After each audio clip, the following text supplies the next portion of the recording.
Nexon versus Brezza अगर आप देख रहे हैं तो भाई मैं अभी टाटा मोटर्स के शोरूम में आया हुआ था, तो यहाँ पे एक चार्ट लगा हुआ है कि नेक्सॉन क्यों बेटर है ब्रेज़ा के मुकाबले में। तो सबसे पहले यहाँ पे जो पॉइंट शो किए गए हैं उनको हम धीरे धीरे हाईलाइट कर लेते हैं। सबसे पहला पॉइंट है सेफ्टी रेटिंग का। तो नेक्सॉन की जो सेफ्टी रेटिंग है वो आपको पता है कि 5 स्टार की है, बट ब्रेज़ा का जो न्यू वाला वर्जन है उसकी सेफ्टी रेटिंग आपको यहाँ पे नहीं मिलेगी क्योंकि उसका टेस्ट नहीं हुआ है। हालांकि जो प्रीवियस ब्रेज़ा आया करती थी उसका टेस्ट हुआ था, 4 स्टार रेटेड जो है वो अपनी रहने वाली है। इसके अलावा सेकंड जो है वो अपना बूट स्पेस आप देख सकते हैं। नेक्सॉन अगर आप सीएनजी में लेते हैं तो 321 लीटर का जो बूट स्पेस है वो आपको मिलता है, बट ब्रेज़ा में अगर आप जाते हैं तो 100 से 120 लीटर का बूट स्पेस है, जो कि सही बात है भाई, ज़्यादा यूजेबल नहीं होता है। हाँ, स्पेस थोड़ा सा जो है वो आप देखोगे तो अपना स्टेपनी टायर वगैरह में घिर जाता है। इसके अलावा फीचर्स में आप देखोगे तो ब्रेज़ा के अंदर आपको पैनोरामिक सनरूफ नहीं मिलता है, लेकिन नेक्सॉन में अगर आप जाते हो तो टॉप वेरिएंट में पैनोरामिक सनरूफ का जो फीचर है वो आपको मिल जाएगा। इसके अलावा नेक्सॉन में वेंटिलेटेड सीट जो है वो रहने वाली हैं।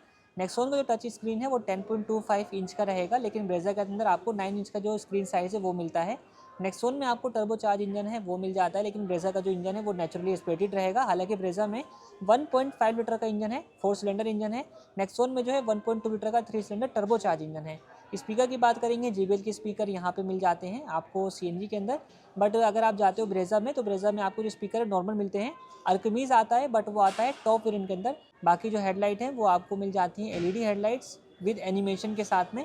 इसी तरीके से एलईडी टेल लाइट मिल जाती है एनिमेशन के साथ में। बाकी जो ग्लोब बॉक्स रहेगा वो अपना नेक्सॉन में कूल्ड रहेगा, अपना ब्रेज़ा में कूल्ड नहीं रहेगा। इसके अलावा एयर प्योरीफायर नेक्सॉन में मिलता है जो कि ब्रेज़ा में नहीं मिलता।